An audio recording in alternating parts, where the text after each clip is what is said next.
자, 백중이 얼마 안 남았습니다. 백중이라고 하는 거는 중간이라는 뜻이고, 백중세, 뭐 이런 거 있잖아요. 중간.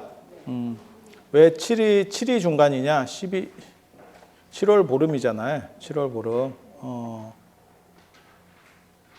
6이 중간일 수도 있고, 7이 중간일 수도 있죠.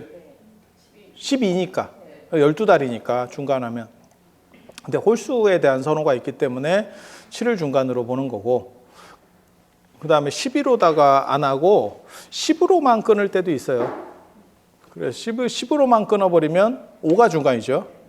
5가 중간이죠. 그래서 단호가 있는 거고, 단호가 중간이라는 뜻이에요. 그래서 5가 남쪽, 중간이라는 뜻입니다. 그래서 남쪽에 양명한 기운이 있는 중간, 이렇게 되는 거고요. 그 다음에 백중 말고 백종이라고 할 때는 100가지 종류의 뭐 음식이 나온다. 뭐 말 같지도 않은 소리고요. 100가지 종류 안 나옵니다. 요즘은 나올 수도 있겠다. 이제 더워져서. 근데 예전에는 만약에 7월 보름에 100가지 음식이 나오면 한가위가 7월 보름이었겠죠. 7월 보름에는 저희 어렸을 때만 해도 햅쌀이 나오네 안 나오네 뭐 한참 얘기들이 있을 7월 보름에도 7월 보름에 안 나오는 건 거진 뭐 그랬고 8월 보름에도 재수 없으면 나오네 안 나오네 그랬었어요. 한가위 때도. 네. 지금은 뭐 다 옛날 얘기가 된 거고요. 그래서 그렇게 된 거고 우란분절이라고도 하고 우란분이라고 하는 건 도현 거꾸로 매달았다. 거꾸로 매달려 있다. 그건 이제 고통스럽다는 뜻도 되고 지옥에서는 이렇게 지옥은 거꾸로 세계라고 생각을 하는 그냥 옛날 사람들이 그런 생각 많이 해요. 거울 세계 같은 생각들을 해. 그래서 이쪽과 반대. 그래서 산 사람은 그런 얘기 안 해봤나요? 그러니까 산 사람 상복은 하얀색. 죽은 사람 상복은 검은색. 그래서 저승사자는 검은색. 이쪽하고 반대라니까, 쟤네는 다. 이쪽하고 반대라니까. 그래서 서로 거울처럼 이렇게 반대로 비친다라고 생각을 하는 거예요. 아니, 그냥 옛날 사람들 생각이에요. 옛날 사람들 생각. 그래서 공수할 때도 요렇게 되면 요게 이제 일반적인 공수, 우리가 하는 공수. 이렇게 하면 왼손 이렇게 해서 이렇게 올리면 왼손이 올라가는 거고 이 공수를 상갓집에서는 반대 공수예요. 이렇게 상갓집에서는 반대 공수. 이렇게. 그러니까 죽은 사람 예법은 이렇게, 산 사람 예법은 이렇게.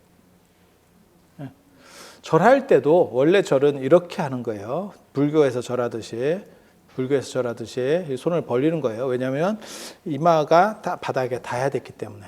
이마나 정수리가 바닥에 땅에 닿아야 됐기 때문에. 그런데 유교에서 손을 교차하는 게 있거든요. 그래서 이렇게 공수하듯이 이렇게 교차하면 산 사람, 이렇게 교차하면 죽은 사람. 뭐 오만 이런 쓸데없는 소리들이 많이 있어요. 그냥 그러려하고 들으시면 됩니다. 그러려하고.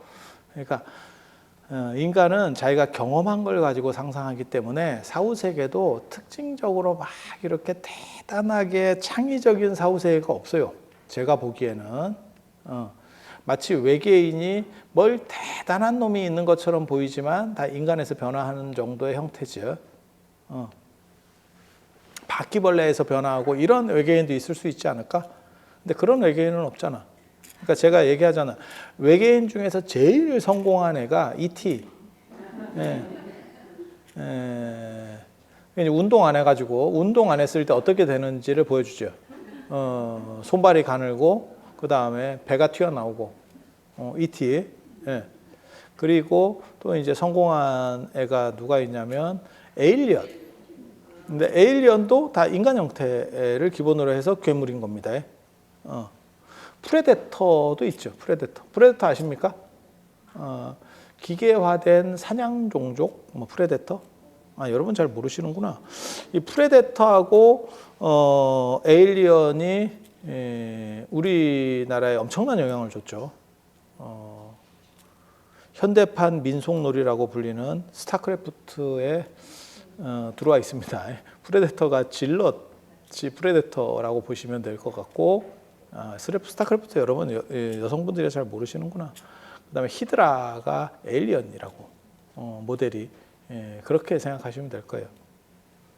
그래서 인간의 행동, 인간이 생각하는 걸 가지고 거기서 플러스 알파로다가 무엇을 붙이기 때문에 외계인도 굉장히 한정적인 틀을 벗어나지 못한다더라. 그리고 그거는 뭐에서도 나타나냐면 신화들도 마찬가지예요. 신화들도 보면 다 그냥 인간 세상에 조금 더 좋은 인간 세상 정도의 밖에는 안 돼, 이게. 예. 그래서 이런 창의력도 없는 것들이라고 제가 얘기를 하는 거거든요. 사후세계도 비슷합니다. 사후세계도. 굉장히 깜찍한 발상들이 나오느냐? 안 나옵니다. 그냥 마치 전에 제가 그런 얘기 해드렸는데 왜 구미호는 사람이 되고 싶을까? 구미호가 더 안 나? 그런 생각 안 해봤어? 살도 안 찌고 덤블링도 잘하고 초인적 능력도 있고 어때? 체조 선수 나가면 금메달 딴다. 구미호. 그런데도 불구하고 왜 사람이 되려고 할까? 그거는 사람의 어떠한 인간적 생각을 하는 거죠. 구미호한테 한번 물어보면 너 사람 되고 싶냐? 웃기고 있네. 라고 할 수도 있어요. 인간 중에도 구미호가 되고 싶은 사람이 있지 않을까? 그런 생각 안 해보셨어요? 지금도 있어요. 그래서 누가 있냐면 아니 구미호가 되려고 하는 건 아닌데 외계인에게 잡혀가고 싶은 사람들 있죠. 있어. 외계인에게 잡혀가가지고 외계 쪽에 가서 살면 일단 지구에 왔다는 거는 제가 예전에 그런 얘기 해드렸었는데 인디펜던스 데이라는 영화가 있는데 외계인의 지구 침공이었고 그거를 이제 지구인들이 어떻게 해서 막아낸다더라. 근데 다 개구라고요. 일단 지구까지 어디서 왔는지는 모르겠는데 태양계 밖에서 온 거는 분명하거든요. 우리가 망원경으로 관측할 수 없는 세계 정도에서 온 거야. 그 정도에서 왔으면 경기 끝입니다. 이거는 우리가 단합한다고 해서 이길 수 있는 게 아니야. 그러니까 한국 축구팀을 조업해가지고 어떻게 하면 독일이나 브라질과 비길 수는 있어. 근데 이거는 그전 정도 차이가 아니라니까. 이 과학 차이라는 게 거기서 일로 올 정도면 그 은하를 건너서 올 정도면 경기 끝이에요. 그러니까 여기서 지구인들끼리 열심히 단합해서 다 해도 진짜 무슨 벼룩이 뛰듯이 딱 이 정도의 이 가치밖에는 안 될 거예요. 근데 이제 영화니까 그런 설정을 하는 거고 그런 것처럼 사후세계도 그렇고 신화도 그렇고 아무튼 인간들이 생각해낸 것들 그리고 최근에 나오는 그 신화들이 어떻게 보면 저 외계인에 대한 것들이에요. 그러니까 예전 신화들은 더 이상 만들어지지 않고 외계인에 대한 것들이 또 다른 새로운 신화를 만들어내고 있는 거예요. 그리고 그 패턴들은 대부분 일정해요. 그래서 제가 예전에 그 책 되게 재밌어 했는데 조셉 캠벨이라는 사람, 조셉 캠벨 맞는 건 모르겠다 나. 기억 잘 안 나는데 천의 얼굴을 가진 영웅.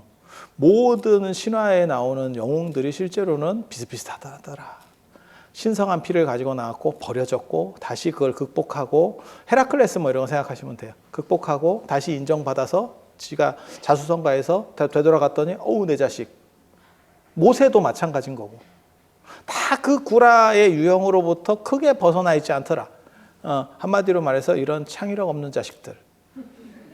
이라고 하는 거죠. 그래서 처음 볼 때는 오 그래요? 라고 할지 모르는데 모세나 주몽이나 똑같아 얘기가. 똑같아. 신성한 혈통을 가졌고 버려졌고 그 다음에 결국 자기를 회복해 가는 거고 그 다음에 한 사람은 물을 가르고 한 사람은 물 위를 걸어간 거지. 염리대수를 걸어간 거지. 똑같아. 그리고 나라를 해서 무슨 새로운 땅을 찾아낸 거야. 그놈이나 뭔 차이가 있냐. 이렇게 나오는 게 비교해 보면 대부분 다 비슷하다. 그래서 지옥에 대한 것도 그렇게까지 창의적이지 않아요. 그래서 거꾸로 매달려 있다라고 하는 게 우리의 또 다른 거울 세계를 상정하는 거예요.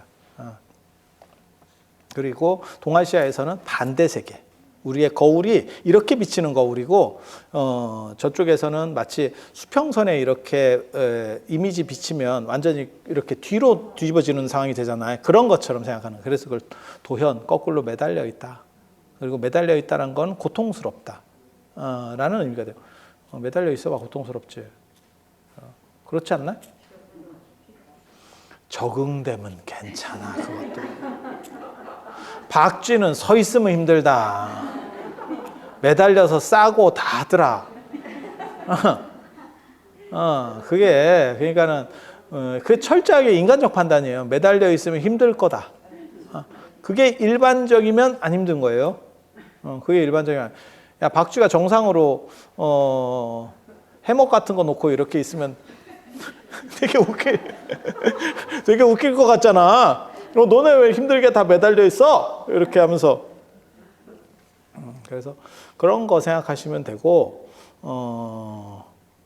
그렇게 해서 그 지옥에 빠져 있는 어머니를 구출해낸다라고 하는 목련존자의 스토리를 기본으로 하고 있어요.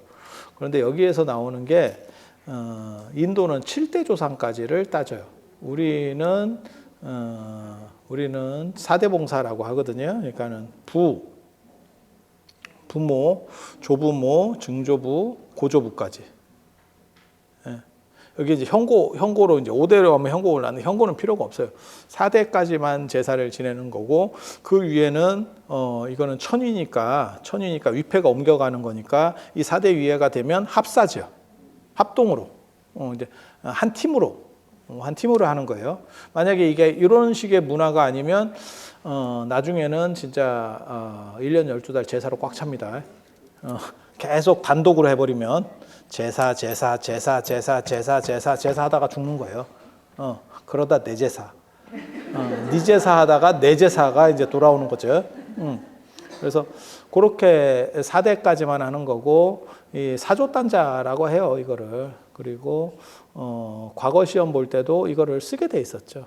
그래서 예전에 김병헌이가 구라다라고 얘기하는 거잖아요. 자기 할아버지인지도 모르고 비판 글을 썼는데 그게 이제 나중에 알게 되니까 자기 할아버지였더라. 그래서 나는 얼굴을 들이밀고 살 수가 없다. 그래서 삿갓을 뜨고 뭐 이렇게 하고 다녔다. 이런 들어봤잖아요, 한 번 정도. 다 개구랍니다. 왜? 옆에 사조를 쓰도록 돼 있어요. 그러니까 우리가 뭐 이력서 쓸 때 요즘은 그런 이력서 잘 안 쓰는데 예전에는 가족관계 쓰는 경우들이 있었잖아요. 그렇지 않아요? 그런 식으로 쓰게 옆에 아예 붙여놓고 시험을 봤다니까. 그래서 자기 할아버지 이름을 모른다라는 게 불가능한 일이에요. 그리고 그거는 아무리 부모가 숨겨도 그건 기본입니다. 기본. 유교 문화에서는 여기 여러분들도 연세 많으신 분들은 다 그게 예전에는 그런 걸 잘 따졌죠. 지금은 조부모나 증조부 성함 모르시는 분들도 많이 있죠. 조부를 모르는 경우들도 있어요. 할아버지는 알아도 할머니 정도는 잘 모르시는 경우들도 있어요. 있어. 그래서 지금 문화가 좀 다른 거고 조선은 그런 나라가 아니에요. 조선은 족보의 나라인데 그건 말 같지도 않은 소리예요. 그건 있을 수 없는 일이고. 그래서 그 김병헌 얘기, 김사관 얘기는 구라, 그냥 뻔히 보이는 구라인데 어떻게 하다 보니까 그렇게 흘러다니는. 그러니까 이야기가 살이 붙은 경우라고 보시면 돼요. 그리고 또 우리는 4대, 근데 인도는 7대를 얘기해요. 근데 여기서 7대는 우리 4대는 나 빼고 4대예요. 부모, 조부모, 증조부모, 고조부모 이렇게 나 빼고 4대. 그러니까 나를 포함하면 5대가 되는 거고 인도는 나 포함 7대입니다. 거기서 나를 포함하느냐, 나를 포함하지 않느냐가 되게 재밌는 거예요. 나를 포함한다는 거는 내 중심이다라고 하는 걸 얘기하는 거고 동아시아에서는 나를 빼거든요. 나를 뺀다는 얘기는 뭐냐면 내가 있도록 해준 근거, 뿌리를 얘기하는 거예요. 뿌리를. 그러니까 이거는 어떻게 보면 조상 숭배고 나를 포함한다는 얘기는 나를 중심으로 그러니까는 어떻게 보면 개인주의 문화예요. 개인주의 문화예요. 그래서 이 차이들이 좀 존재하고 7대 종성이 깨끗하다라고 하는 이야기가 계속 나와요. 그러니까 나 포함해서 7대가 순혈이어야 돼. 그러니까 홍길동 같은 놈이 섞이면 안 돼. 그러니까 혈통이 낮은 사람이 들어가면 안 돼. 7대조까지를 따져서, 그러니까 7대조까지가 아니고 6대까지를 따지는 거죠. 내가 7대니까. 6대까지를 따져서 양가가 다 혈통이 깨끗한 사람을 순종이라고 보는 거예요. 우리식으로 말하면 성골이지. 아니, 인도식 사고예요. 인도식 사고. 7대까지 깨끗해야. 그리고 그 중간에 뭐가 들어가면 이제 좀 떨어지는 거지. 이제 피가 오염됐다라고 보는 거예요. 조금 떨어지는. 그리고 나중에는 이게 권력과 우리나라에서는 그게 없었어요. 그러니까 권력이냐 혈통이냐에 이제 문제가 벌어져. 권력이 중요해, 혈통이 중요해. 지금 내가 제일 웃기다라고 생각하는 것 중에 하나가 뭐냐면 재벌들이 우리 가문이 어떻고 뭐 저거 이런 거 얘기하는 가장 그 얘기를 많이 하는 게 현대가거든요. 그냥 까놓고 얘기해서 현대가가 뭐 있어? 우리가 정주영 회장을 모르는 것도 아니고 그 집안이 뭐가 있어? 아니 그냥 우리 그 국제시장 영화에도 나오잖아. 정주영 회장님이 아니 그 양반이 대단하지 않다는 얘기를 하는 게 아니야. 그 집안이 대단하지 않다는 얘기를 하는 거예요. 근데 그게 무슨 뭐 대단한 뭐 현대가 며느리들은 뭐 어때야 되고 진짜 뭔 거지 같은 소리를 하는 거지. 왜 뭔 전통적 양반이고 집안이 괜찮은 사람이면 상업을 할 수가 없습니다. 미안한 얘긴데. 전통적인 양반 가문에서는 상업 자체가 불가능합니다. 왜? 그건 천한 일이었기 때문에. 그래서 재벌들이 집안이 이렇게 뭐 뼈대 있는 집안이냐? 그렇지 않을 확률이 훨씬 큽니다. 이유는 그분들이 자수성가하기 위해서는 집안이 안 좋았죠. 좋았으면 자수성가 할 필요가 없죠. 거기에 빌부터 가는 거죠. 아니 그렇지 않아요? 이병철 회장님 그쪽 집이 제가 알기로는 좀 괜찮은 집이에요. 그래도 장사하는 집이에요.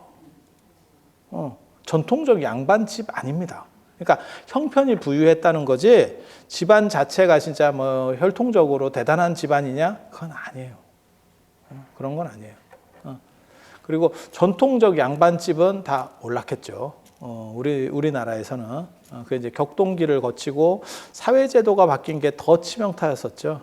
사회제도가 바뀐다는 게 농업 중심에서 상업 중심으로 바뀌었고, 그 다음에 교육 체제가 바뀌었죠. 전통 서당 교육 뭐 그런 데서 지금 그런 교육은 다 지금은 문화 교육이죠. 지금은 문화 교육. 그리고 이력서에 쓸 때는 무학으로 쓰죠. 초졸, 무학 뭐 이런 거 쓰죠. 그럼 끝이죠. 경기 끝이죠.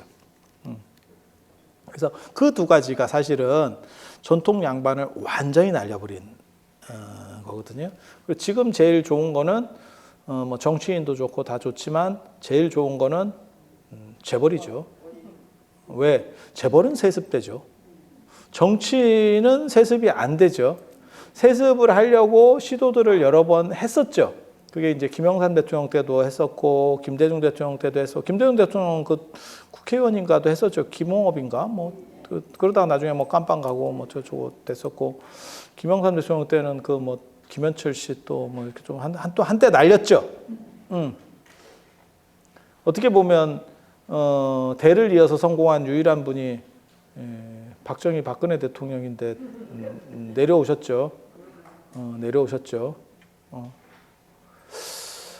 아니 뭘 이렇게 비판하고 하려고 하는 얘기는 아니고 그건 잘 안 됐다를 얘기하는 거예요. 쉽지 않았었다. 쉽지 않았었다.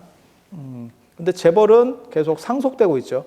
얼마나 상속될지는 잘 모르겠어요. 우리나라가 세법을 까다롭게 해놨기 때문에 지금 굉장히 세게 해놨기 때문에 재벌들이 해체될 수밖에 없을 거다. 더 이상 그 기득권을 유지하기가 쉽지 않을 거다라고 말들은 해. 근데 지금까지는 3대, 4대까지는 내려왔죠. 우리가 현재 보고 있는 분들이 대부분 3대, 4대 분들이에요. 2대는 좀 연세가 굉장히 많으신 분들이고 좀 젊은 분들이면 4, 3대. 아니, 맞잖아. 현대도 지금 3대잖아. 정의선 회장 뭐 이런 분들이 3대 아니요? 정몽국, 정의선 뭐 이렇게 내려오는 거잖아요. 예. 그래서 그렇게 내려오는 거고 그래서 저쪽이 더 튼튼하구나. 정치 권력보다 더 세구나. 지금은 이라고 생각을 하는 시절이 됐죠. 자, 그러고 보면 세상이라는 게 참 진짜 인생 무사인 거예요.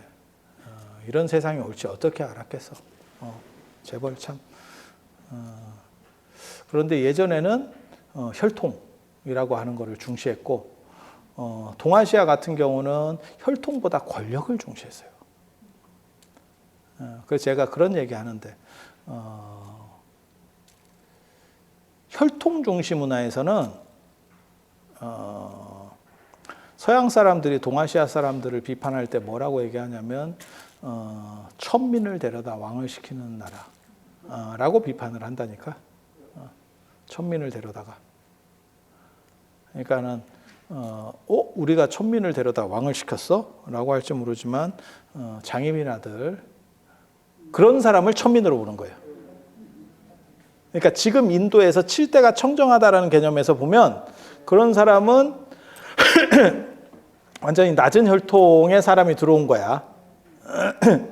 이랬을 때 전통적인 혈통 중시 문화에서는 권력이 있어도 그 사람을 깝니다. 권력이 있어도 권력보다 혈통 우선이에요. 그리고 그 혈통이 얼마나 무능해도 혈통이라고 하는 게 서양에서 굉장히 강력하게 영향을 미쳤냐를 볼 수 있는 가장 대표적인 게 합스부르크 황가죠. 합스부르크 황가. 나중에 보면 걔네가 너무 종래혼을 하다가 단종됐죠. 막 기형아 나오고 주걱턱 나오고 이러다 단종됐는데 그 혈통의 순혈 구조로 해서 왕위가 내려가고 더 이상 없으면 그냥 그 겸임을 하죠. 뭐 내가 스페인 왕도 했다가 네덜란드 왕도 했다가 막 그 신성 로마 제국 왕도 했다가 막 이렇게 막 겸임을 하죠. 그래서 그 혈통이 아니면 안 되는 거예요. 우리하고는 약간 달라. 우리는 여차하면 뒤집는 언제 뒤집을 수 있다라는 생각을 하는. 그래서 혈통이냐 권력이냐가 약간 달라요. 그러니까 우리는 권력 중심이에요. 동아시아는. 그리고 그렇게 될 수 있었던 이유는 얼굴 생김새가 거의 비슷해요. 그래서 혈통을 강조하기가 어려워. 그게 나중에는 뭐가 있냐면 우리가 신분제가 한꺼번에 무너질 수 있고 그 다음에 족보를 위조만 하면 다 양반이 될 수 있었던 이유가 뭐냐면 얼굴이 똑같아서 그래요. 인도는 위조해도 안 됩니다. 왜? 오바마와 트럼프처럼 차이가 나는 거예요. 같은 대통령인데도 이렇게 딱 보면 이쪽 약간 흑인피, 이거 백인피 이렇게 그렇게 딱 눈에 보이기 때문에 그게 뭘 어떻게 해요라고 이렇게 족보를 위조해서 해결될 수 있는 문제들이 아니에요. 그래서 그렇게 피가 눈에 띄게 차이가 나는 지역에서는 인종적으로 차이가 나는 지역에서 혈통 중심이 더 강하고요. 동아시아는 섞이면 이게 잘 몰라. 그러다 보니까 뭐가 있냐면 힘센 놈이 무조건 권력 중심으로 바뀌는 거예요. 이쪽은. 그래서 인도는 아리안족이라는 백인과 드라비다 문다족이라는 흑인들이 피가 섞이다 보니까 흑백으로 섞이면 지금 미국 생각하시면 돼요. 저게 굉장히 견고하죠. 이 차별이라고 하는 게 지금도 미국에서 저 차별이 있는데 그리고 흑인은 백인들 다수의 백인 사이에 흑인들이 들어간 거고 미국은 인도는 원래 흑인이었다니까 그리고 거기에 백인이 들어간 거예요.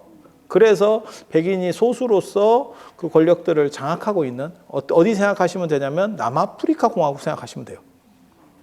남아프리카 공화국이 아프리카에 있고 흑인 비중이 상당히 있는데도 불구하고 백인들이 완전히 장악하고 있는 데거든요.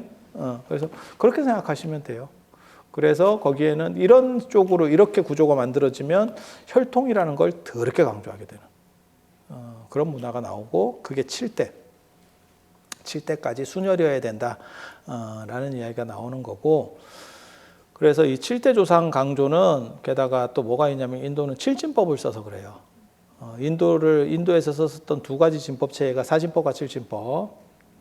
그래서 7진법을 쓰다 보니까 나 포함 7대가 청정하다. 그래서 석가모니 부처님 족보도 감자왕부터 시작해서 감자왕부터 해서 석가모니까지 7대가 청정하다라는 걸 주장을 하게 되고 그 다음에 그거는 불교가 만들어지고 난 뒤에도 그 문화가 그대로 들어오는 거예요. 그래서 7불이라는 과거 7불이라는 게 나오는 거죠. 비바시불, 시기불, 비사불, 구루손불, 구나모니불, 가섭불, 석가모니불 이렇게 7대를 딱 끊어서 보는 문화들이 나타나게 되는 거고 그래서 7대 조상까지 천도한다라는 개념은 인도적 문화입니다. 그러니까 정확하게 말하면 조상만 얘기하면 6대지 6대까지 그래서 우리한테는 좀 없는 인도적인 다른 배경의 문화예요.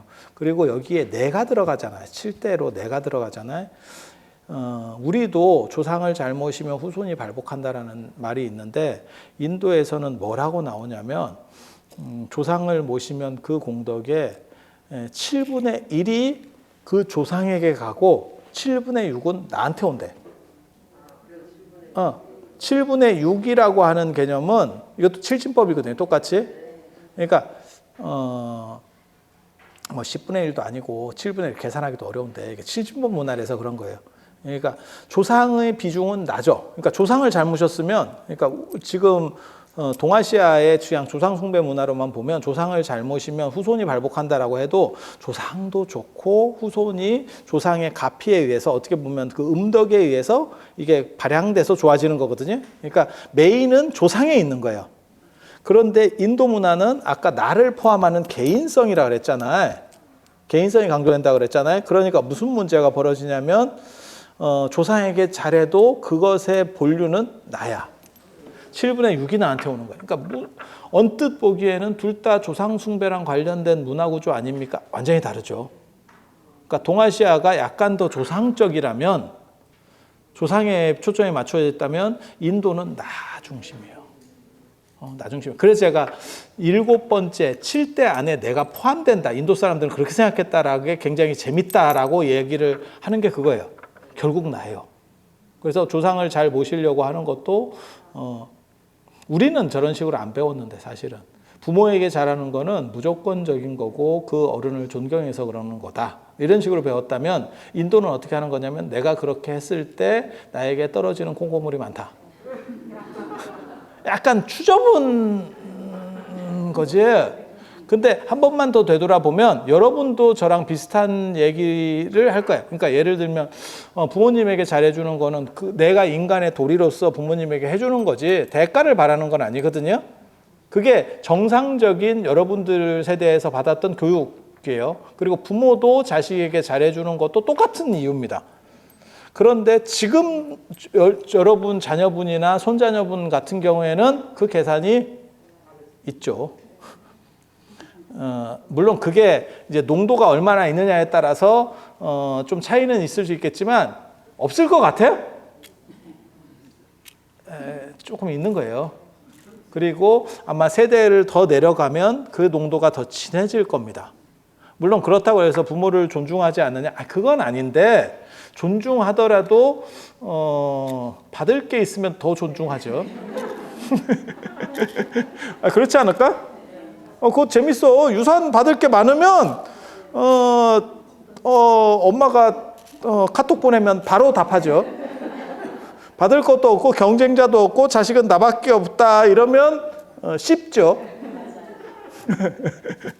뭐 인생이 다 그렇지 뭐. 인생이 다 그렇죠. 그래서 그런 식으로 바뀌어가는 게 어떻게 보면 서구적인 거, 개인주의적인 것들 그런 틀로 변화되는 거고 그래서 인도에서는 7대까지 이야기를 한다더라. 그거는 인도적인 계통하고 동아시아 계통이 완전히 다른 이야기인데 비슷한 어떻게 보면 조상 숭배라고 하는 공통 분모를 가지는 바람에 사람들이 헷갈려 한다더라.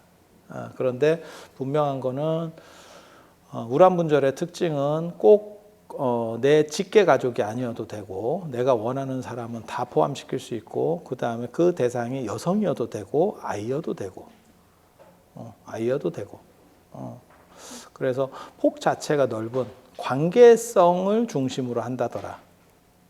동아시아는 철저하게 직계만 내가 모실 수 있어. 제사는 반계가 모실 수도 없고 제가 그래서 전에 그런 얘기 들었는데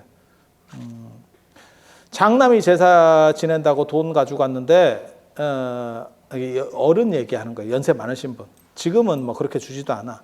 그리고 자식도 없고 그렇게 해서 자기가 제사 모신다 그래서 집 한 채를 더 받아갔는데 이 자식이 갑자기 마누라가 교회 가자고 해서 교회를 갖다 놓은 동 그러면 지가 토해내든지 집은 안 토해내고 나는 이제 더 이상 제사를 할 수가 없다.